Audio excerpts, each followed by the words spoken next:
Here at the library, through our Friends of the Library group, and Mishka is going to be here on stage, as it were, the same place where we've had Ernest Borgnine, Cloris Leachman, Jane Fonda, and Tom Hayden, both. So she's in good company here. I'll just give you a little bit of information and we'll get on with the program. If you introduce Mishka Mojabber, she has lived in Egypt, Lebanon, and Australia, and has traveled widely all her life as a teacher and consultant. She has published a collection of poems, Lest We Forget, Lebanon, 1975 to 1990, and co-authored a series of 4 grammar and writing texts, highlighting the English language program, and several articles on education and current affairs. In 2006, her short story, The Fragrant Garden, appeared in a collection entitled, Hikayat. Yes, short stories by Lebanese women, published by Telegram Books in 2006. The story was selected for inclusion in a collection entitled Lebanon Through Writer's Eyes. That was in 2009.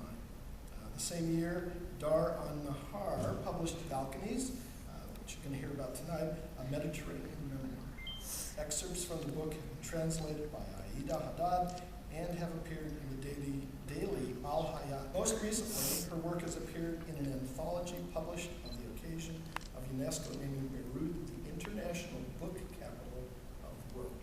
A collection of poems and vignettes celebrating Beirut was published by Asabil in 2010, entitled She is currently working on a project to publish an English-Arabic anthology of poems with the translator Aida Haddad. Mishka lives with her family in Beirut, unless she's here in Glendale, and is the senior vice president of International College. Mishka. Thank you. Thank you very much, Chuck. It's really a great honor to be here, and I want to thank Chuck in particular and the Glendale Public Library for hosting me. But let me tell you a little bit about Balconies and why I called the book Balconies, actually. When I started traveling, I very quickly noticed that around the Mediterranean, specifically Alexandria, Beirut, and Athens, which are the places where I have lived most of my life, it is very common for houses to have balconies, and balconies are used all the time. Of course, the weather permits. The weather is very much like it is in California, so 10 months of the year you can actually sit outside. And the balconies are places for people to socialize, to see what is happening, observation posts. They are a way to communicate with the world at large, but to be protected. You're still indoors, you're still in your home, but you're looking outside. With the war in Lebanon, as all of you know, there was a long war that raged from 1975 to 1990. And during that time, of course, balconies were a place of threat. You would not go out on the balcony because there was a danger of being sniped at or being shelled. And whenever you would go on the balcony, it was a sign that there was a lull in the fighting. So there was a moment of respite for those of us who are undergoing the war. So the balcony has always been a very important part of my life. People in the Mediterranean, around the Mediterranean, usually have plants. You will find colorful flowers and basil, and it's very common to take care of your garden. So your balcony is also a place for you to commune with nature, particularly in an urban setup. You're seeing some pictures of Lebanon in the PowerPoint. These are pictures that appear in the book.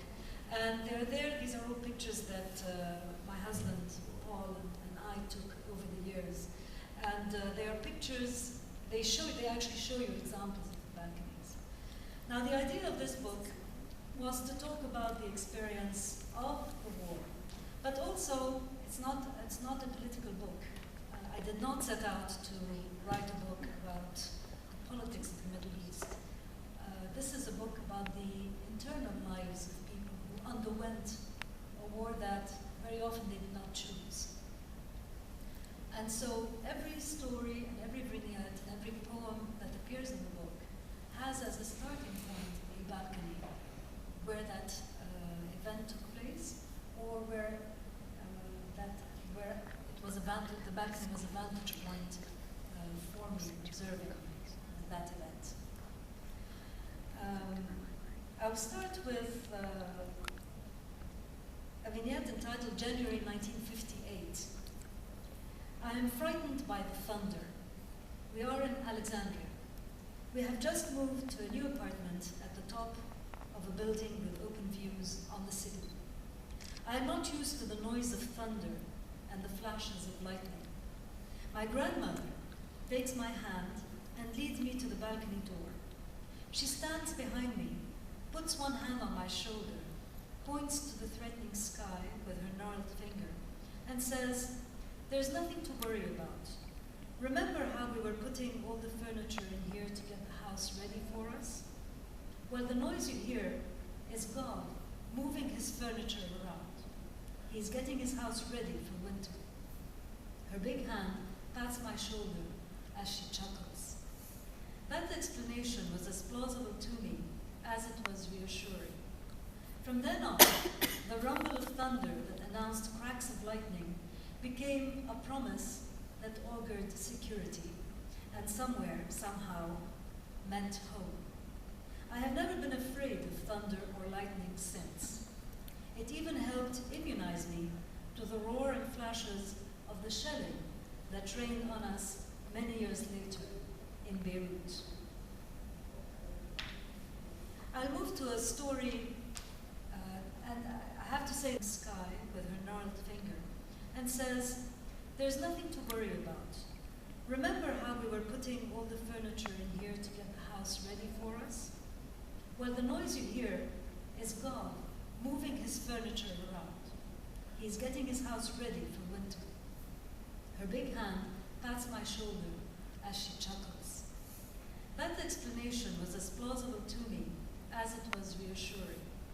From then on, the rumble of thunder that announced cracks of lightning became a promise that augured security, and somewhere, somehow, meant home. I have never been afraid of thunder or lightning since. It even helped immunize me to the roar and flashes of the shelling that rained on us many years later in Beirut. I moved to a story, and I have to say that some of the incidents that I talk about, some of the stories, are fictionalized. They're based on real events, but they did not necessarily happen exactly the way that it is described. This is a story that took place in February 1987. When the war began, I was barely in my 20s. I lived at home, pampered and protected. I was studying at the university and had found a part-time position that paid very well. My father was very proud of me. Like many Levantines, our family's history was complicated. Both my parents were born in Alexandria. My mother's parents were Greek, my father's Syrian Lebanese. First-class exiles in a multicultural and multilingual Egypt. Their world collapsed just as they were laying down roots in a serenity that was not to be. They suffered a second exile to an Australia that was welcoming in form but not in substance. Their third move to Lebanon wasn't a formal exile, but had all the substance of one. Each country they moved to made them strangers again, beginners in the business of finding jobs, a school, a home. Every move meant their having to start their lives from scratch. I'm sharing this long preamble to explain how much the war that came so clandestinely into our hitherto prosaic lives cost us. Following our last intercontinental move, we were barely settled in our new apartment on the 6th floor, with a balcony overlooking Beirut and the Mediterranean, when we realized that the upper floors of buildings in the city, so quickly torn apart by war, presented both dangers and advantages. The war started in 1975. Beirut was subjected to a series of what were called rounds of fighting for years. In February 1987, the street wars of West Beirut began between several militias. We had just finished our Sunday meal, and my mother was putting away the dishes when we heard a knock at the door. Years of power outages had struck Beirut doorbells dumb. I opened the door and found myself facing 4 armed men. I recognized one of them. He was tall and blond, with blue eyes, and lived in our neighborhood. "We do not want trouble. We have orders to see your balcony," said the neighbor, who worked as an apprentice to the mechanic down the road. My father, visibly upset, tried to block them. The mechanic turned militiaman, pushed my father aside, and tramped into the apartment. He pointed his Kalashnikov, that's a machine gun, at my mother. "Go into the kitchen," he barked. My mother had tears in her eyes. "My son, please," she said in her broken Arabic. "Go inside," he growled. We obeyed without a word. The armed men spent 3 days in our home. The battle was vicious. The men settled in the bedrooms that extended to the balcony overlooking the narrow streets of Zarif, Porto where we lived, and shot at their enemies du jour, who obliged with equal generosity. They kept us in the kitchen. Fortunately, there was a tiny toilet and a servant's room adjoining the kitchen. My mother and I lay down on the narrow bed and covered ourselves with our housecoats. We removed the mattress from the bed and laid it on the floor. My elderly father slept on that mattress, covered only by a blanket. A sweater was folded over and served as a makeshift pillow. My father lay on the floor, while those robust young men slept in our beds and transformed the front of our beautiful apartment into a sieve. Beirut's balconies are like smiles on its buildings. Beirutis take special care of their balconies, filling them with fragrant plants and decorating them with colorful tents and wrought iron furniture. They call them balcon, plural balakin, or barandas, a deformation of the Spanish baranda, the place from which one sees. The gunfire continued incessantly from all sides, and the bullets flew by or landed with a characteristic zipping sound, ruining the balcony and causing us to seek refuge in the small room often. On the 4th day, the fighting was particularly severe. We heard the armed men leaving our apartment and climbing up to the roof to see if they could better target the street parallel to ours. It was at that moment that I decided to leave our makeshift prison and head to my parents' bedroom. From the door, I was surprised to catch a glimpse of a fighter on the balcony, crouching behind the jasmine tree. Strangely, his handgun was lying on my mother's bedside table, on top of her book, just next to her reading glasses and the small icon of the Virgin. I went over and picked up the gun. It was heavier than it looked. I could hear the bullets whistling all around and hitting the single wall that separated the bedroom from the balcony. I leaned against the wall and realized I was trembling. All I could hear was the sustained firing and the bullets flying everywhere.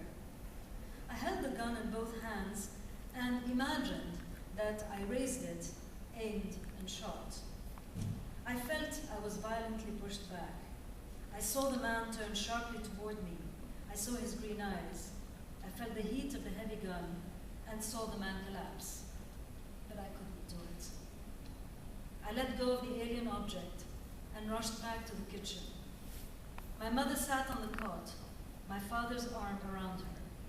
I sat next to them. An hour later, a ceasefire was declared. The armed men left, and we were left to repair the damage of their visit to our balcony and to our lives.